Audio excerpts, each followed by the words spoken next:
Question number 6 देखिए। A uniform chain of length 2 meter is kept on a table such that length of 60 centimeter hangs freely from the edge of the table.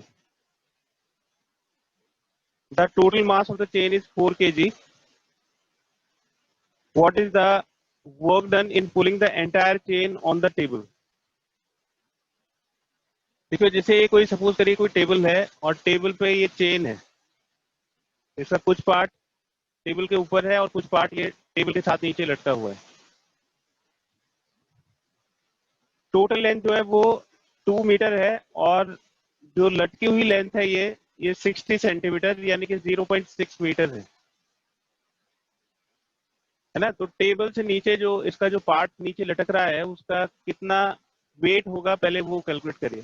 तो हम इसको ऐसे दिखा सकते हैं कि इसका जो वेट है वो इसके सेंटर पे ये mg, तो हमें इसका लटके हुए पार्ट का मास कैलकुलेट करना पड़ेगा कि इसके लटके हुए पार्ट का मास कितना है। वो मास इसके नीचे की तरफ फोर्स लगाएगा और उस फोर्स को हम वेट बोलते हैं।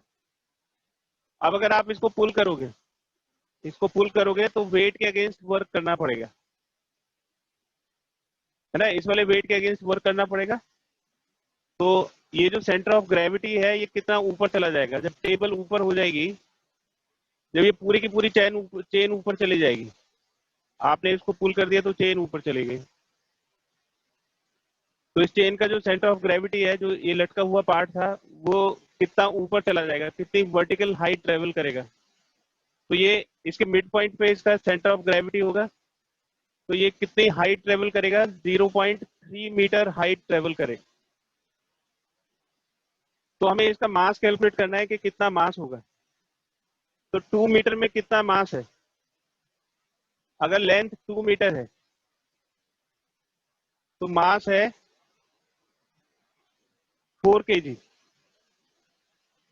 और ये 60 सेंटीमीटर, यानी कि अगर लेंथ 1 मीटर होगी तो मास हो जाएगा 4/2 kg और अगर लेंथ 0.6 मीटर होगी तो ये हो जाएगा 2 × 0.6, यानी कि 1.2 आ जाएगा। तो कितना वेट हो गया, तो 1.2 और जी, तो ये 12 न्यूटन का फोर्स नीचे की तरफ लग रहा है। तो इसके अगेंस्ट वर्क करना है और डिस्प्लेसमेंट है 0.3, तो वर्क डन कितना हो जाएगा। Work done is equal to force, इसके बराबर फोर्स ऊपर की तरफ लगेगा और डिस्प्लेसमेंट भी ऊपर की तरफ है। ये वेट नीचे की तरफ है, ये वेट वर्क नहीं कर रहा है, जो पुल करेगा वो फोर्स वर्क करेगा। तो इसके अगेंस्ट जो वर्क करना पड़ेगा वो फोर्स इंटू डिस्प्लेसमेंट हो जाएगा और दोनों एक ही डायरेक्शन में है। जो फोर्स ऊपर की तरफ खींच रहा है वो भी ऊपर की तरफ है और जो डिस्प्लेसमेंट है वो भी ऊपर की तरफ, तो दोनों एक ही डायरेक्शन में है। तो सीधा फोर्स लगा देंगे, फॉर्मूला लगा देंगे, फोर्स इंटू डिस्प्लेसमेंट। तो फोर्स हो गया 12 और डिस्प्लेसमेंट हो गया 0.3, तो ये वर्क डन हो गया 3.6 जूल। कोई डाउट है बेटा इसमें। क्वेश्चन नंबर 6 था सर। जो बाकी का 0.3 मीटर नीचे लटक रहा है सर, उसका बेटा वो आप ये देखिए कि इसको एक पॉइंट ऑब्जेक्ट की तरह कंसिडर करो। ये जो सारा मास है ये कहाँ पे सेंट्रलाइज है। ये जो मास है 1.2 kg, ये कहाँ पे सेंट्रलाइज है, इस वाले पॉइंट पे, है ना। और जब ये पूरा ऊपर चला जाएगा तो इसका जो सेंटर ऑफ ग्रेविटी है वो यहाँ पे आ जाएगा। तो जो फोर्स है वो ऊपर की तरफ पुल कर रहा है, यानी कि फोर्स ऊपर की तरफ लग रहा है। तो ये सेंटर ऑफ ग्रेविटी कितना हुआ। तो ऐसा नहीं है कि सारा का सारा मास यहाँ नीचे है। हमने इस पूरे को एक सिंगल ऑब्जेक्ट की तरह कंसिडर किया और उसका मास जो वेट है वो इसके मिड पॉइंट पे होगा, यानी कि सेंटर ऑफ ग्रेविटी पे होगा। तो ये चेन की लेंथ 0.6 मीटर है, लेकिन सेंटर ऑफ ग्रेविटी की लेंथ कितनी है ऊपर से, 0.3 मीटर। और जब ये पूरी चेन ऊपर चली जाएगी तो सेंटर ऑफ ग्रेविटी बिल्कुल टॉप पे पहुंच जाएगा। तो इसने कितना ट्रेवल किया सेंटर ऑफ ग्रेविटी ने, अलोंग द फोर्स। और जो ऐसे ट्रेवल करेगा वो फोर्स के परपेंडिकुलर डायरेक्शन में ट्रेवल करेगा, उसका वर्क डन 0 आ जाएगा। ठीक है, तो हम ये देखेंगे कि इसने वर्टिकल हाइट कितनी ट्रेवल करी है सेंटर ऑफ ग्रेविटी ने, क्योंकि ये जो सारा वेट है वो इसके सेंटर ऑफ ग्रेविटी पे वर्क कर रहा है। तो सारे वेट को हम इसके सेंटर पे कंसीडर करेंगे और सेंटर 0.3 मीटर हाइट ट्रेवल करेगा, तो इसलिए जो वर्क डन है वो सेंटर ऑफ ग्रेविटी से कैलकुलेट करेंगे। तो हम इसको ऐसे कंसिडर कर सकते हैं कि इसका ये पूरा एक ऑब्जेक्ट हो गया, ये पूरा एक ऑब्जेक्ट हो गया और ये इसका सेंटर हो गया, तो जो इसका वेट है वो इसके सेंटर से कंसिडर करेंगे, ना कि नीचे वाले पॉइंट से। क्लियर है बेटा? Yes sir. ठीक है, क्वेश्चन नंबर 7 देखिए। क्वेश्चन नंबर 7 बड़ा अच्छा क्वेश्चन है। क्वेश्चन नंबर 7 में कहता है कि calculate the work done in raising a stone of mass 5 kg and specific gravity 3 lying at the bed of a lake through a height of 5 meters। तो देखिए जो स्टोन है वो किस चीज के अंदर है? एयर के अंदर नहीं है, स्टोन एयर में नहीं है, वो एक लेक के अंदर है और उसका मास 5 kg है। तो लेक के अंदर जो वेट है वो कम हो जाएगा। एयर के अंदर वेट होता है m/g, लेक के अंदर जो वेट है वो m/g नहीं होगा। ठीक है, तो आपने शायद 10th क्लास में आर्किमिडीज प्रिंसिपल पढ़ा होगा कि जितना वेट कोई ऑब्जेक्ट डिस्प्लेस करता है वाटर का, उतना ही उसका मास में, उतना ही उसके वेट में डिक्रीज हो जाता है। और ये जो स्पेसिफिक ग्रेविटी है उसका भी अपना एक मतलब होता है।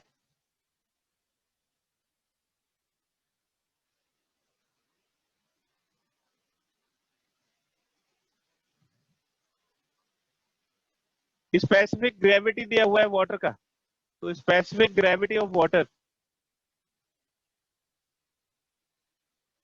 Is equal to mass of stone, mass of stone in air divided by mass of equal volume of water.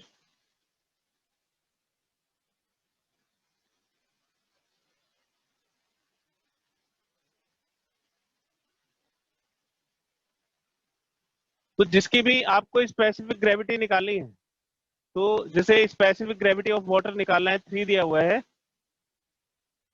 तो इसमें mass of stone in air और mass of an equal volume of water. तो specific gravity की value कितनी दे रखी है question के अंदर? स्पेसिफिक ग्रेविटी दिया हुआ है 3। Mass of stone in air ये 5 kg है, तो mass of an equal volume of water, तो ये हो जाएगा मास ऑफ इसी के बराबर वाटर का मास हमें मिल जाएगा। तो mass of equal volume of water कितना हो जाएगा? ये 5/3 kg आ जाएगा। इसका ये मतलब हुआ कि अगर हम 5 kg के स्टोन को पानी के अंदर डालेंगे तो वो इतना वाटर डिस्प्लेस करेगा। जितना वॉल्यूम स्टोन का होगा उसी के बराबर जो वाटर डिस्प्लेस करेगा उसका मास इतना होगा, यानी कि उसके मास में इतनी कमी हो जाएगी। तो जो मास ऑफ वाटर है, this is decrease in mass of stone. जब आप स्टोन को पानी के अंदर डालोगे तो उतना ही पानी वो डिस्प्लेस करेगा जितना उसका खुद का वॉल्यूम होगा, और उसका मास 5/3 kg हो जाएगा। तो इस डिस्प्लेसमेंट की वजह से ड्यू टू आर्किमिडीज प्रिंसिपल इसके मास में डिक्रीज हो जाएगा। तो इसका जो पानी के अंदर जो मास होगा वो कितना होगा? तो एपरेंट वेट कैलकुलेट कर लीजिए। तो apparent weight of stone in lake, तो लेक के अंदर स्टोन का एपरेंट वेट कितना लगेगा? तो इसका 5 किलोग्राम वेट था और फिर 5/3 किलोग्राम वेट उसका कम हो गया पानी के अंदर होने की वजह से। तो ये 3 5 15 माइनस 5, ये 10/3 किलोग्राम वेट हो गया। तो लेक के अंदर जो स्टोन है उसका वेट 10/3 किलोग्राम है। अभी जो किलोग्राम वेट है ये स्टैंडर्ड यूनिट नहीं है फोर्स की।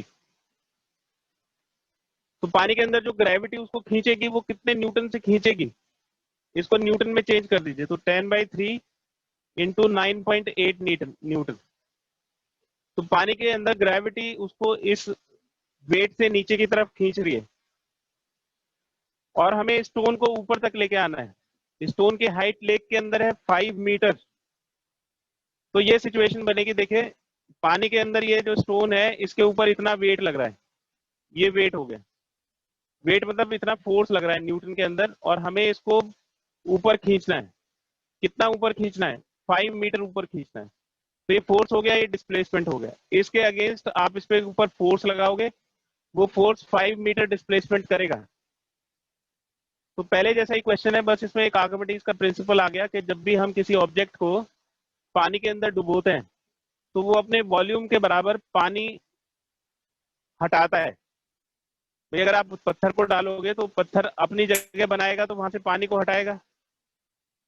तो उस का जो वॉल्यूम होगा उसी के बराबर वाटर का जो मास होगा उतनी उसमें कमी आ जाएगी उसके मास में। स्पेसिफिक ग्रेविटी बताता है कि किसी भी ऑब्जेक्ट का एयर में मास और उस वाटर के अंदर मास का जो रेशियो है वो स्पेसिफिक ग्रेविटी होता है। तो इसकी इंफॉर्मेशन से हम उस वाटर का मास निकालेंगे जो डिस्प्लेस हुआ है, मतलब स्टोन ने जिस वाटर को डिस्प्लेस करा है। तो ये सिचुएशन आ गई। अब आसानी से हम इसका वर्क डन कैलकुलेट कर सकते हैं। Work done is equal to force into displacement. Force जो इसको पुल करेगा और जो डिस्प्लेसमेंट है वो दोनों सेम डायरेक्शन में हो गए। ग्रेविटी इसको नीचे खींच रही है, लेकिन हमें वर्क डन बाय ग्रेविटी नहीं पूछा है। Work done to pull this stone 5 metre above, तो इस वाले फोर्स से वर्क डन पूछा है। तो ये वाला फोर्स इसके बराबर होगा, क्योंकि इसको इस वाले फोर्स को कैंसिल करना है और इस फोर्स से 5 मीटर ऊपर की तरफ इसको खींचिए। तो work done bye pulling force, जो फोर्स पुल कर रहा है उसका वर्क डन हमें कैलकुलेट करना है। और जो पुलिंग फोर्स है वो कितना है? 10/3 इंटू 9.8, और एस हो गया 5। इसको सिंप्लीफाई कर दीजिए, वैल्यू आ जाएगी। तो 10 5 या 50, 9.8 इंटू 5, तो 10 तो इससे डेसिमल को कैंसिल कर देगा। 5 8 या 40, 490/3, 163.3 जूल। तो 163.3 जूल वर्क डन आ जाएगा। किसी को इसमें किसी कॉन्सेप्ट में डाउट है तो पूछ लीजिए बेटा।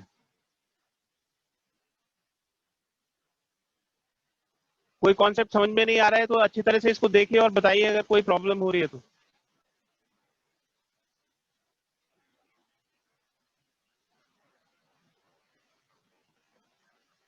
नो सर, क्लियर है।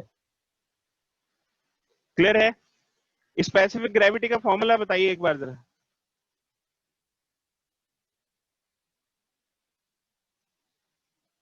Sir, mass in air divide by mass of volume of water. हाँ, तो जो मटेरियल है जिसके अंदर आपने किसी ऑब्जेक्ट को डुबो रखा है, अगर उसका स्पेसिफिक ग्रेविटी पूछा है तो उस ऑब्जेक्ट का एयर में मास और उस लिक्विड के मास को डिवाइड कर दीजिए, तो स्पेसिफिक ग्रेविटी आ जाएगी। क्वेश्चन नंबर 9 देखिए बेटा।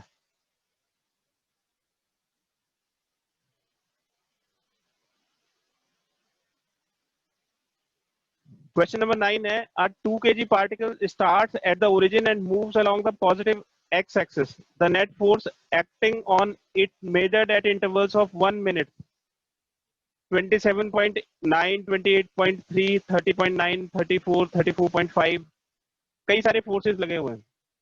तो what is the total work done on the particle in this interval? ठीक है, तो टोटल वर्क डन कितना होगा? और 2 kg जो पार्टिकल है वो एक्स एक्सिस के अलोंग मूव कर रहा है।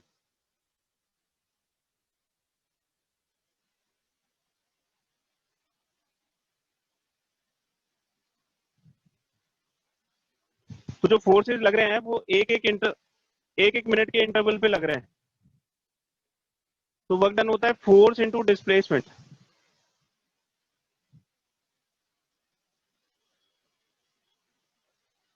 Work done is equal to force into displacement. तो जो फोर्स है और जो डिस्प्लेसमेंट है ये हमने एक्स लिख दिया। तो जो जो फोर्स दिए हुए हैं उनको डिस्प्लेसमेंट के साथ मल्टीप्लाई करते रहिए। तो पहले फोर्स है 27.9, वो 1 मीटर तक लगा हुआ है। फिर 28.3, वो भी 1 मीटर तक लगा हुआ है। ठीक है, तो ये जब जितने भी फोर्सेज हैं वो 1 1 मीटर तक लगे हुए हैं, ऐसे जितने भी फोर्सेज हैं उन सबको 1 1 मीटर से मल्टीप्लाई कर दीजिए। लास्ट वाला आ जाएगा 27 इंटू 1 मीटर। इस सबको सॉल्व करके जो रिजल्ट आएगा वो वर्क डन आ जाएगा। हर्ष कर लोगे बेटा इसको कैलकुलेट? Yes sir. तो जितने भी फोर्सेज हैं वो एक एक मीटर के लिए लगे हुए हैं, 1 मीटर। तो सबको 1 मीटर से इसको मल्टीप्लाई कर दीजिए, तो इसका वर्क डन कैलकुलेट हो जाएगा। अब इसके बाद है क्वेश्चन नंबर सर एक बार 11। क्वेश्चन नंबर 8 भी बता दो।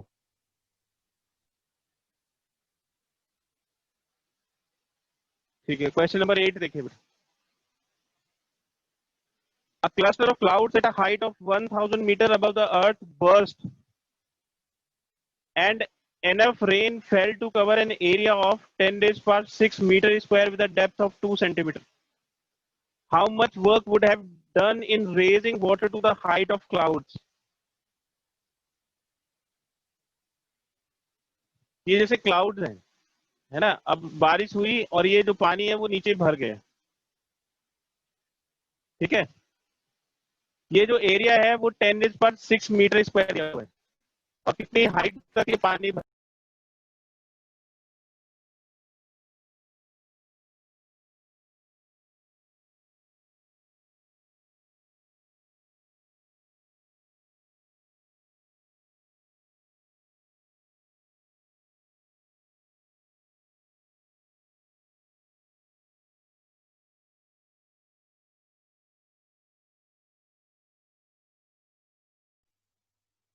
सर आपका माइक म्यूट हो गया।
तो देखिए बेटा, ये जैसे ये बादल जो है, पानी इतना पानी है और इसकी हाइट कितनी दी हुई है?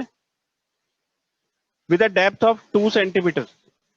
इसकी जो डेप्थ है वो 2 सेंटीमीटर दे रखी है।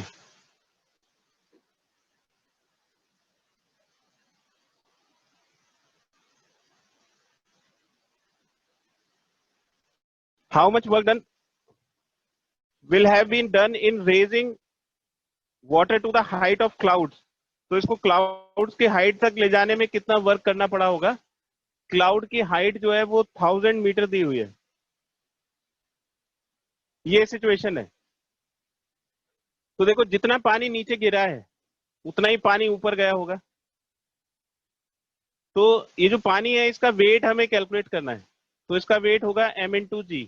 इसको ऊपर ले जाने में जो वर्क करा होगा, तो किसी भी फोर्स ने इसको ऊपर खींचा है, F कितनी हाइट तक, इतनी हाइट तक। तो जो फोर्स है वो तो mg के बराबर होगा, m/g। और जो डिस्प्लेसमेंट है वो 1000 मीटर होगा। तो हमें इस वाले फोर्स को 1000 मीटर से मल्टीप्लाई करना है। तो पहले हमें इसका टोटल वेट निकालना पड़ेगा कि इसका मास कितना है। मास का क्या फॉर्मूला होता है? Mass of water in cloud. Mass of water in cloud, cloud के अंदर जो वाटर का मास है वो कितना होगा? ये हो जाएगा volume into density. Volume into density. तो वॉल्यूम कितना होगा इसका, पानी का? वॉल्यूम होता है area into height into density. तो देखो, एरिया है 10⁶ मीटर स्क्वायर और जो हाइट है वो 2 सेंटीमीटर है। 2 सेंटीमीटर का मतलब हो गया 0.2 मीटर। 2/100 0.02 मीटर। तो ये 0.02 हो गया। और डेंसिटी कितनी होगी? वाटर की डेंसिटी जरा बताइए कैलकुलेट करके क्या होती है?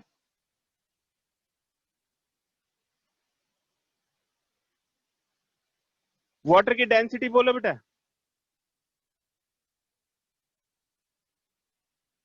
वाटर की डेंसिटी है 1000 यानी कि 10⁻³ किलोग्राम पर मीटर क्यूब। तो ये मीटर क्यूब से मीटर क्यूब कट जाएगा और ये 0.02 इंटू 10⁹ kg आ जाएगा, यानी कि 2 इंटू 10⁷ kg। ठीक है, तो फोर्स कितना हो जाएगा, मास इंटू ग्रेविटेशनल फोर्स। तो मास हो गया 2 इंटू 10⁷, और ग्रेविटेशनल फोर्स हो गया, ग्रेविटेशनल एक्सेलरेशन ये 9.8 के बराबर हो गया। तो वर्क डन का फॉर्मूला लगा दीजिए, वर्क डन हो जाएगा फोर्स इंटू डिस्प्लेसमेंट। तो फोर्स हो गया 2 इंटू 10⁷ इंटू 9.8, और डिस्प्लेसमेंट हो गया 1000 मीटर, तो इंटू 1000 हो गया। तो हो जाएगा 19.6 इंटू 10⁻10, और इसको अगर 1.96 लिख दो तो 10 इसके पास चला जाएगा और ये 10⁻11 जूल हो जाएगा। तो ये वर्क डन हो गया 1.96 इंटू 10⁻11 जूल।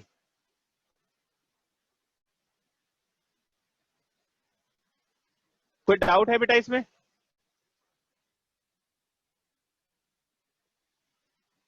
तो ये जो सारा दिया हुआ है कि भाई पानी बरसा और इतने एरिया में इतना भर गया, इससे हमें पानी का वॉल्यूम मिल जाएगा। वॉल्यूम को अगर डेंसिटी से मल्टीप्लाई कर देंगे तो वॉल्यूम इंटू डेंसिटी मास आ जाएगा। मास कैलकुलेट कर लीजिए, तो मास से इसका वेट आ जाएगा। ठीक है, ये वेट आ गया। अब इस वेट के बराबर ही फोर्स ऊपर की तरफ लगाएंगे तो फोर्स आ गया। और ये कहा कितनी हाइट तक इसको ले जाना है, 1000 मीटर तक। तो अगर इतने वेट को 1000 मीटर तक ले जाना है तो इतना वर्क करना पड़ेगा। इसका एक स्क्रीनशॉट ले लीजिए बेटा।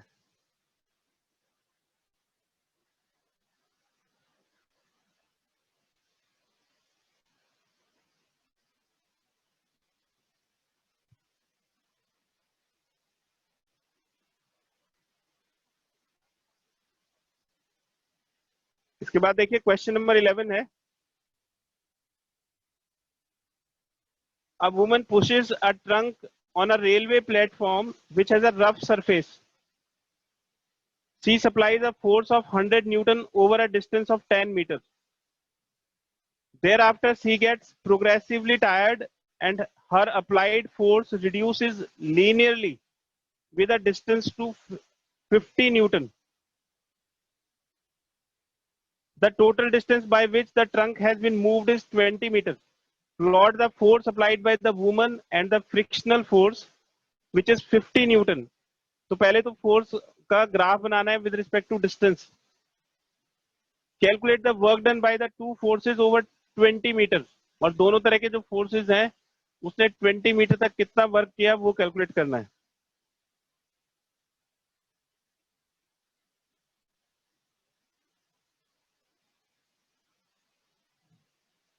तो आप देखिए क्वेश्चन नंबर 11 को, plot the force applied by the woman and the, plot करना है फोर्स को विद रिस्पेक्ट टू डिस्प्लेसमेंट या डिस्टेंस। तो ये डिस्टेंस एक्सेस हो गया x और ये फोर्स हो गया। पहले 10 मीटर तक 100 न्यूटन फोर्स लगाए, सपोज करो ये 100 न्यूटन है और ये 10 मीटर है, तो 10 मीटर तक 100 न्यूटन फोर्स, ये कांस्टेंट फोर्स है इस तरह से। Thereafter she gets progressively tired, थक जाती है, and her applied force reduces linearly. तो जो फोर्स है वो एक स्ट्रेट लाइन में कम हो रहा है विद रिस्पेक्ट टू डिस्टेंस। तो डिस्टेंस के साथ एक लीनियर रिलेशनशिप है, मतलब जो ग्राफ है वो एक स्ट्रेट लाइन बनेगा।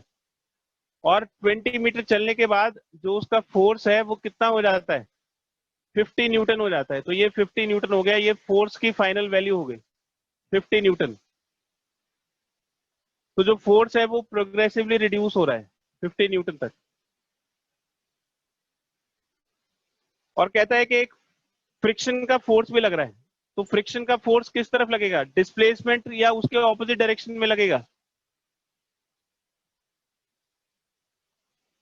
बेटा ये इसमें ऑपोजिट। समझने की चीज, बोलिए। ऑपोजिट डायरेक्शन में लगेगा, यानी कि एक डायरेक्शन को अगर हम फोर्स को ऊपर की तरफ पॉजिटिव दिखा रहे हैं तो जो फ्रिक्शन फोर्स है 20 न्यूटन का, उसको हम नेगेटिव साइड में दिखाएंगे। तो ये जो पॉजिटिव डायरेक्शन है वो एक तरफ के फोर्स को बताता है, तो जो नेगेटिव डायरेक्शन है वो उसके ऑपोजिट तरफ के फोर्स को बताएगा।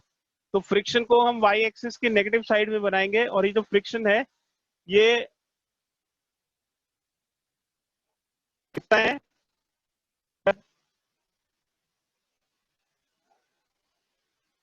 फ्रिक्शन कितना दिया हुआ है? 50 न्यूटन।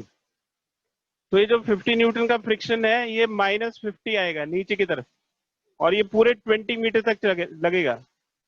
ये 20 मीटर तक हो गया। ये इसका ग्राफ हो गया। Calculate the work done by the two forces over 20 metre. तो 20 मीटर तक दोनों फोर्सेस ने जो वर्क किया है उसको कैलकुलेट करिए। तो work done is equal to A1 + A2। तो ये वाला एरिया और इस वाले एरिया को ऐड कर देंगे तो टोटल वर्क डन आ जाएगा। ये एक ट्रेपीजियम है, इसका फॉर्मूला हो जाएगा half sum of parallel sides that is 100 + 50 into distance between them. इनके बीच की डिस्टेंस कितनी हो गई? 20 हो गई। ये A1 हो गया। और A2 कितना हो जाएगा?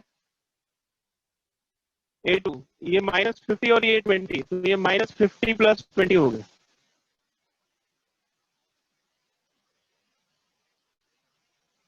तो दोनों फोर्सेस से उसने वर्क डन पूछा है। तो 1/2 ये 10 हो गया, ये 150 1500 टू 10, और ये 150 इंटू 10 1500, और ये कितना हो गया? -1000। तो 500 जूल का वर्क हो गया। तो work done by force applied by woman.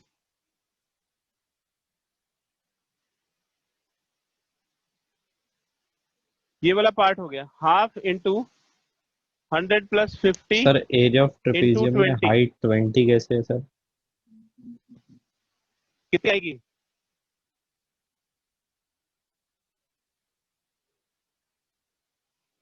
कितना होना चाहिए बताओ? गलत हो गया।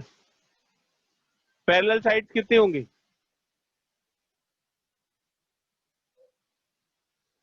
ये 100, ये 100 न्यूटन है। ये सर पैरेलल 100 साइड ये + हो गया 20। 100 और ये हो गया 50। हम्म। सर ऐसे तो 5 साइड हो जाएंगे ना इसलिए। ठीक है, ये 10 हो जाएगा। 10 मीटर। ये 10 मीटर हो गया, ये 20 मीटर हो गया, तो ये हो जाएगा half sum of parallel side. तो एक साइड ये हो गई।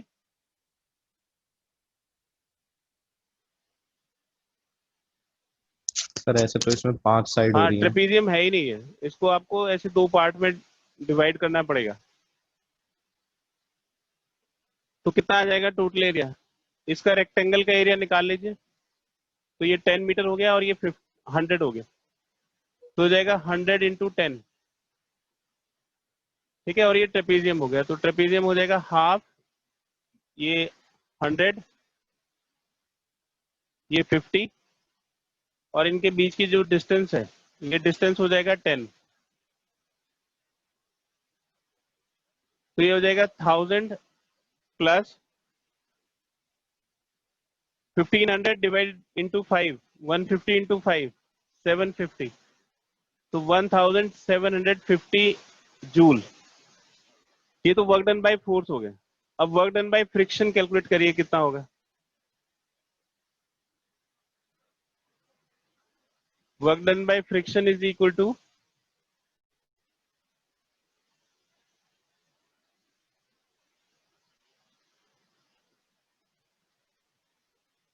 ये रेक्टेंगल है तो ये -50 हो गया, ये 20 हो गया, तो -50 इंटू 20 दैट इज -1000 जूल। तो टोटल वर्क डन कितना हो जाएगा?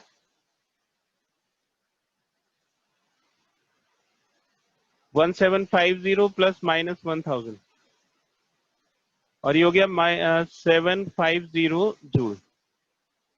तो टोटल वर्क डन आ जाएगा 750 जूल। इसका एक स्क्रीनशॉट ले लीजिए।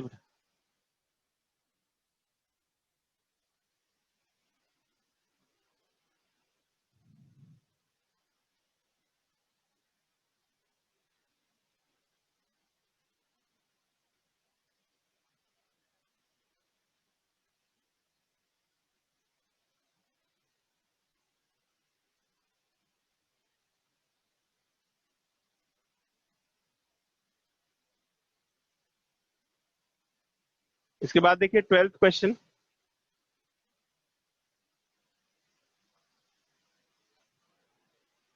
A particle moves along the x-axis from x is equal to 0 to x is equal to 5 meter under the influence of a force. ये एक वेरिएबल फोर्स दिया हुआ है 7 minus 2x plus 3x square और 0 से लेके 5 मीटर तक, यानी कि x1 0 हो गया और x2 5 मीटर हो गया। Find the work done in the process. तो वेरिएबल फोर्स का जो वर्क डन होता है वो होता है f d x integration x1 to x2। तो फोर्स हो गया 7 minus 2x plus 3x square into d x और लिमिट्स हो गए x1 is 0 and x2 is 5। तो इसको इंटीग्रेट करिए, 7 का इंटीग्रेशन हो जाएगा 7x, कांस्टेंट का इंटीग्रेशन कांस्टेंट इंटू x होता है, फिर -2 और x का इंटीग्रेशन हो जाएगा x स्क्वायर बाई 2 प्लस 3 और x स्क्वायर का 2x और लिमिट्स हो गए 0 से लेके 5 तक। ये 2 से 2 कैंसिल हो गए, तो 7x minus x square plus 6x 0 to 5। इसमें लिमिट्स पुट कर दीजिए, तो 7 into 5 minus 5 square plus 6 into 5 और फिर 0 सब्सटीट्यूट कर दीजिए, तो 7 into 0 0 minus 0 square plus 6 into 0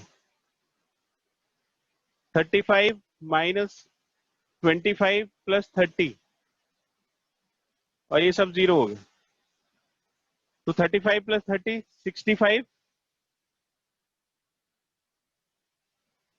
भाई गड़बड़ हो रही है आज, सर गर्मी में काम नहीं कर 3x रहा दिमाग। स्क्वायर कर दिया। इंटीग्रेशन गलत हो गया। 7x माइनस 2 ये एक्स स्क्वायर बाई 2 हो जाएगा और इसका हो जाएगा x cube by 3 x square का इंटीग्रेशन और ये 0 टू 5। तो 7 into 5 minus 5 square plus 5 cube minus x की प्लेस पे 0 डालिए, तो 0 माइनस 0 प्लस 0 35 माइनस 25 प्लस 125, तो 10 प्लस 125 135 जूल वर्क हो गया। इसका एक स्क्रीनशॉट ले लीजिए बेटा।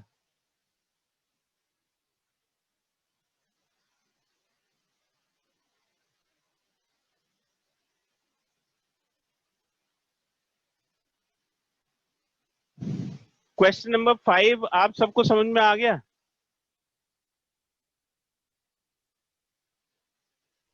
Yes sir. बताओ कैसे किया क्वेश्चन नंबर 5।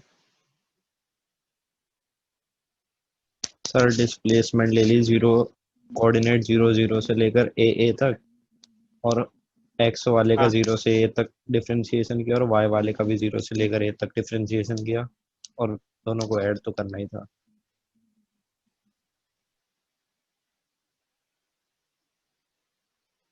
अच्छा, इसको बेटा अच्छी तरह से समझ लीजिए जरा क्वेश्चन नंबर 5 को। एफ इज इक्वल टू, एक बार देख लीजिए कि इसका क्या मतलब है। माइनस के इंटू वाई आई प्लस एक्स जे, ये फोर्स दिया हुआ है और जो पार्टिकल है वो कैसे चल रहा है, पहले 0 0 से कहां तक गया है, वो ए 0 तक गया है और फिर वो ए 0 से ए तक गया है। इस तरह से ये पार्टिकल इस तरह से मूव कर रहा है। ठीक है, तो ये जो फोर्स है अगर हम इसको दो पार्ट में डिवाइड करें, एक एक्स और एक वाई में, तो एफ एक्स की वैल्यू क्या होगी। तो वर्क को हम दो पार्ट में डिवाइड कर देंगे, एक तो एक्स एक्सिस के अलोंग और एक वाई एक्सिस के along. Work done along x axis and work done along y axis.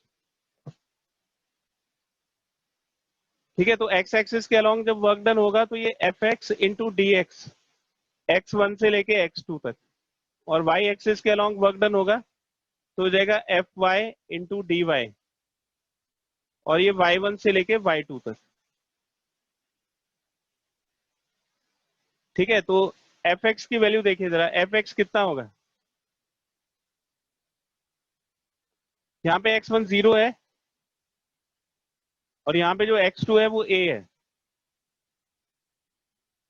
ठीक है, और वाई कोऑर्डिनेट इसमें 0 के इक्वल है, तो ओ से लेके ए पॉइंट तक, from O to A,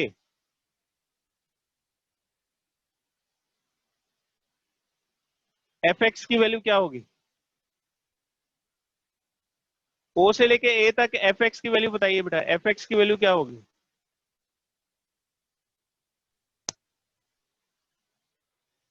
sir ओ से लेकर ए तक मतलब सर डिफरेंशिएट कर देंगे जब 0 से ए पार्टिकल तक। ओ से लेके ए तक चल रहा है, हाँ, ओ से लेके ए तक जब पार्टिकल पहुंचेगा तो उसमें फोर्स का एक्स कंपोनेंट कितना होगा?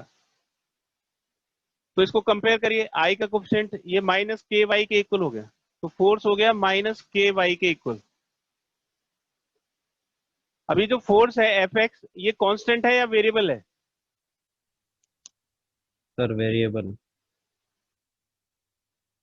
वेरिएबल। इसमें वाई की वैल्यू कहां से कहां तक वेरी कर रही है? भाई के तो कांस्टेंट है, तो वाई कहां से कहां तक जा रहा है? 0 से ए। वाई यहाँ पे भी जीरो है और वाई यहाँ पे भी जीरो है, मतलब वाई की वैल्यू कांस्टेंट बनी हुई है। ओ से लेके ए तक वाई जीरो है, तो अगर वाई को जीरो पुट कर देंगे तो ये माइनस के इंटू जीरो जीरो के इक्वल हो जाएगा। तो जो एफ एक्स है वो जीरो के इक्वल है, मतलब ओ से लेके ए तक एक्स एक्सिस की डायरेक्शन में कोई फोर्स नहीं लगेगा, फोर्स इज जीरो। और एक्स वन की वैल्यू जीरो और एक्स टू की वैल्यू ए, तो जीरो से लेके ए तक जाएगा। ये आपको समझ में आ रहा है या नहीं?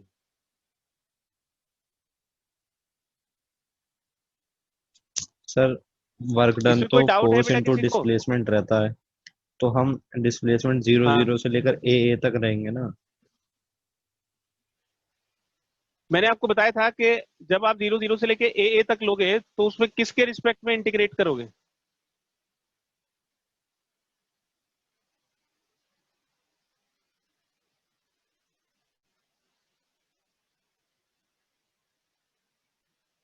मैंने आपको बताया था ना कि कंपोनेंट फॉर्म में अगर लिखा हुआ है तो आप उसको उससे भी करेंगे डिस्प्लेसमेंट से। पहले ये बताओ जो मैं बता रहा हूँ ये आपको समझ में आ रहा है या नहीं?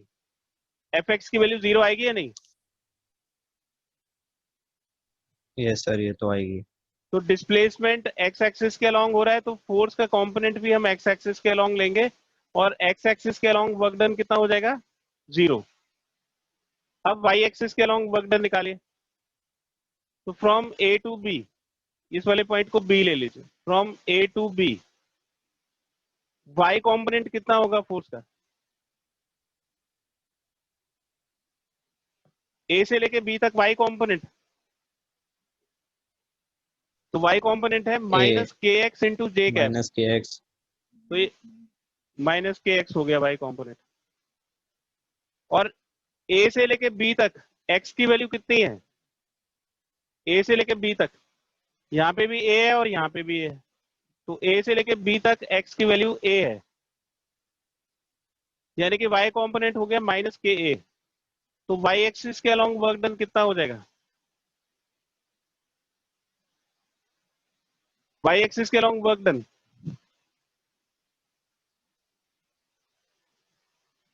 एफ वाई डी वाई, और वाई कंपोनेंट की लिमिट्स वाई वन से लेके वाई टू तक, तो एफ वाई की वैल्यू होगी minus k a into d y, और वाई की वैल्यू कहां से कहां तक जा रही है? जीरो से लेके ए तक जा रही है, तो ये माइनस के इंटू ए तो कांस्टेंट हो गया, अंदर बचेगा वन, वन का इंटीग्रेशन हो जाएगा वाई जीरो से लेके ए तक, तो ये हो जाएगा माइनस के ए, और ये हो जाएगा ए माइनस जीरो, तो माइनस के ए इंटू ए, ये माइनस के ए स्क्वायर के इक्वल हो जाएगा। तो वाई एक्सिस के अलोंग जो वर्क डन होगा वो माइनस के ए स्क्वायर हो जाएगा, तो टोटल वर्क डन कितना आ जाएगा? ये जीरो और ये माइनस के ए स्क्वायर, तो टोटल वर्क डन हो गया माइनस के ए स्क्वायर।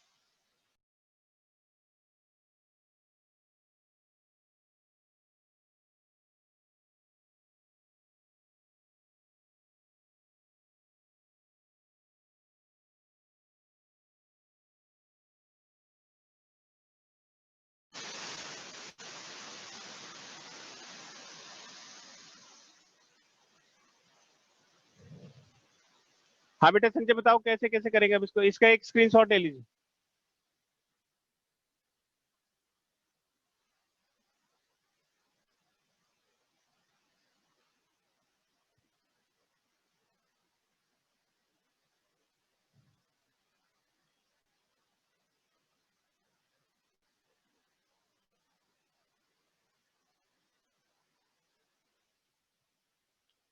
तो ये जैसे फोर्स डॉट डिस्प्लेसमेंट है, ठीक है, तो फोर्स की वैल्यू हमने डाली माइनस के इंटू वाई आई कैप प्लस एक्स जे कैप, और डिस्प्लेसमेंट कितना हो गया, इसमें से इसको माइनस कर दीजिए, तो डिस्प्लेसमेंट वेक्टर हो जाएगा ए आई कैप प्लस ए जे कैप। संचय, अब मेरा आपसे ये क्वेश्चन है कि ये वाला जो फॉर्मूला है एफ डॉट एस, ये किसके लिए होता है? ये वेरिएबल फोर्स के लिए होता है या कांस्टेंट फोर्स के लिए होता है? सर मैं ऐसे नहीं कह रहा सर। बताओ कैसे कह रहे हो, बताओ। सर फोर्स है माइनस के वाई आई हाँ, कैप माइनस के एक्स जे कैप। ये हो गया। सर हम इसको इंटीग्रेट करेंगे सर, जीरो से लेकर ए तक। जीरो से लेके ए तक सर। ए तक। आई कैप वाले को जीरो से लेकर ए तक, प्लस जो जे कैप वाला है माइनस के एक्स, उसे भी जीरो से लेकर ए तक। माइनस के वाई आई कैप, ये माइनस के वाई हो गया, इसको इंटीग्रेट करेंगे जीरो से लेके ए तक, और फिर माइनस के एक्स, इसको इंटीग्रेट करेंगे जीरो से लेके ए तक, तो ये क्या आ जाएगा, डब्ल्यू एक्स आ जाएगा। सर स्कूल में तो डी आर लिखवाया था सर, हाँ, d vector r form. D x एक ही बात है, एक्स एक्सिस के अलॉन्ग डी आर लिखो या डी एक्स लिखो, ठीक है, फिर आगे बताओ। सर इसमें वाई की जगह ए रख दिया था और एक्स की जगह भी ए रख दिया था। वाई की जगह ए, वाई की जगह ए कैसे रख सकते हैं? जब आप एक्स एक्सिस के अलॉन्ग चल रहे हो, ये जो डी एक्स है ये बता रहा है कि डिस्प्लेसमेंट एक्स एक्सिस के अलॉन्ग है, तो वाई तो ए है नहीं, वाई तो कितना रहेगा, जीरो। सर हमने ये तो वाला जो पार्ट है वो डिस्प्लेसमेंट तो जीरो ओ है। भी लिया है ना सर, जीरो से हाँ लेकर ए तक।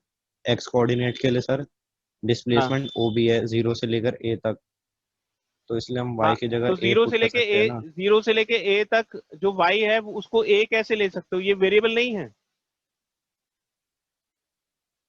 ये वाई जीरो से लेके बी तक क्या ए ही बना रहेगा, ये चेंज नहीं होगा।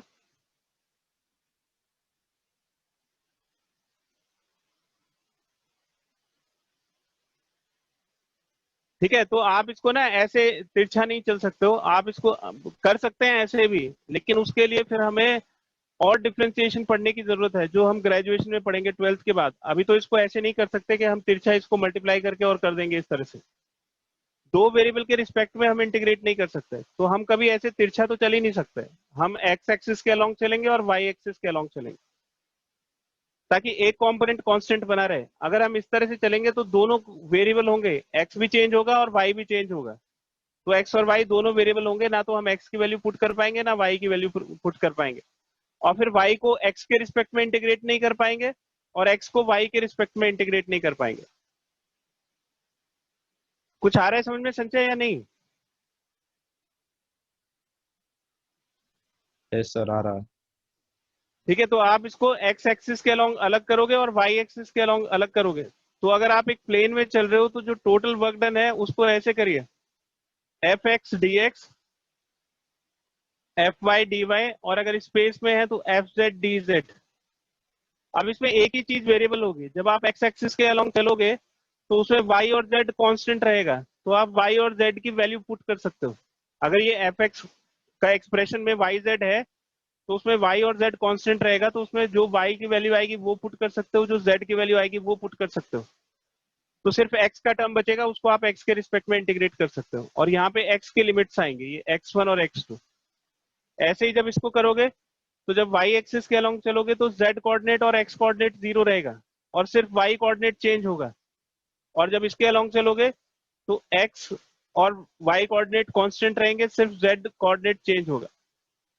तो जब भी आप किसी प्लेन में तो सिर्फ दो कोऑर्डिनेट आएंगे और स्पेस में ये तीन कोऑर्डिनेट आएंगे, तो अगर प्लेन में मोशन है या स्पेस में मोशन है तो प्लेन के लिए तो ये यहाँ तक जाएगा फॉर्मूला, और स्पेस के लिए z कोऑर्डिनेट तक जाएगा, तो इसमें जो क्वेश्चन है वो कभी गलत नहीं हो सकता।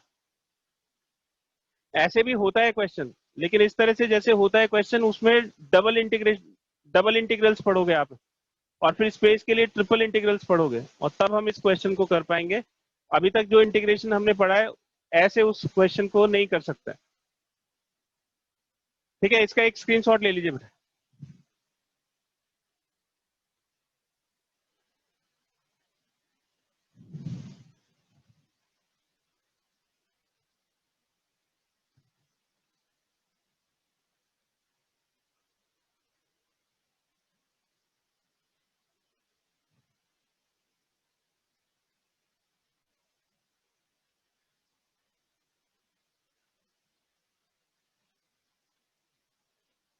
ठीक है बेटा, नेक्स्ट क्लास में हम आगे पढ़ेंगे इसको, आज यहीं पे खत्म करते हैं। ठीक है, नेक्स्ट क्लास में स्प्रिंग फोर्स पढ़ेंगे।